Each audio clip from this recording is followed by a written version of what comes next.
भक्तमाल की अनुपम कथा।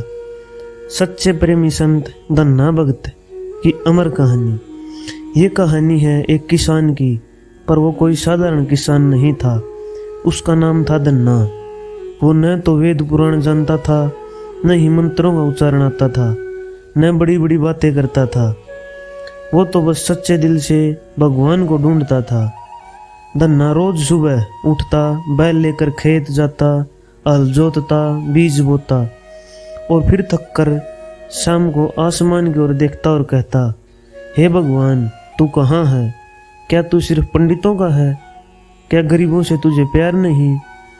उसके दिल में एक तड़प थी, भगवान के दर्शन की तड़प। एक दिन धन्ना गांव के एक पंडित के पास गया और हाथ जोड़कर बोला, पंडित जी, मुझे भगवान चाहिए।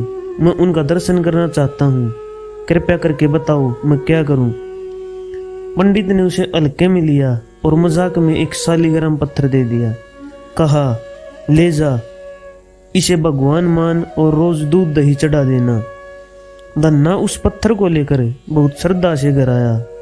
उसने उसे साफ किया, एक पवित्र स्थान पर रखा और उसी क्षण से पूजा शुरू कर दी। अब धन्ना रोज सुबह शाम पत्थर रूपी भगवान को भोग लगाता।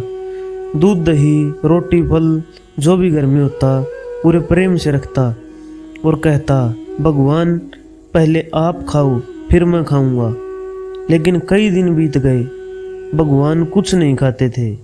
अब धन्ना सोच में पड़ गया, क्या मेरी भक्ति में कमी है? क्या भगवान मुझसे नाराज हैं? उसने कहा, जब तक मेरे ठाकुर नहीं खाएंगे मैं भी नहीं खाऊंगा। एक दिन बीता, दूसरा दिन बीता, तीसरा दिन भी बीत गया। धन्ना भूखा था, कमजोर हो गया था, पर उसका प्रेम और उसका भरोसा मजबूत हो गया। उसकी आंखों में आंसू थे, लेकिन दिल से आवाज आई, हे मेरे ठाकुर, आप कब आएंगे? फिर तभी चमत्कार हुआ। भगवान श्री विष्णु स्वयं प्रकट हो गए। चमकदार स्वरूप, मंद मुस्कान, हाथ में दूध का कटोरा। उन्होंने कहा, धन्ना, तेरा प्रेम, तेरी भक्ति और तेरा विश्वास मुझे यहाँ खींच लाया है। तू भूखा रहा लेकिन मुझ पर भरोसा नहीं छोड़ा। तेरी भक्ति ने मुझे विवश कर दिया आने के लिए। मैं आया हूँ तेरा भोग खाने। धन्ना की आंखों से आंसू बहने लगे। उसने भगवान के चरण पकड़ लिए और बोला, प्रभु, आपने मेरी सुन ली। भगवान ने धन्ना को गले लगाया और कहा, धन्ना, आज से तू मेरा सच्चा भक्त है। तेरे घर में कभी कमी नहीं रहेगी और लोग तेरे नाम से भक्ति करना सीखेंगे। उस दिन से धन्ना का जीवन बदल गया। उसके घर में अन्न, धन और शांति की वर्षा होने लगी। पर धन्ना वैसा ही रहा, सरल, विनम्र और प्रभु का प्रेमी।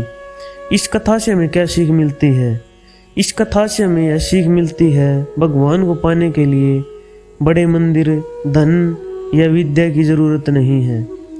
अगर दिल सच्चा हो तो पत्थर भी भगवान बन जाते हैं।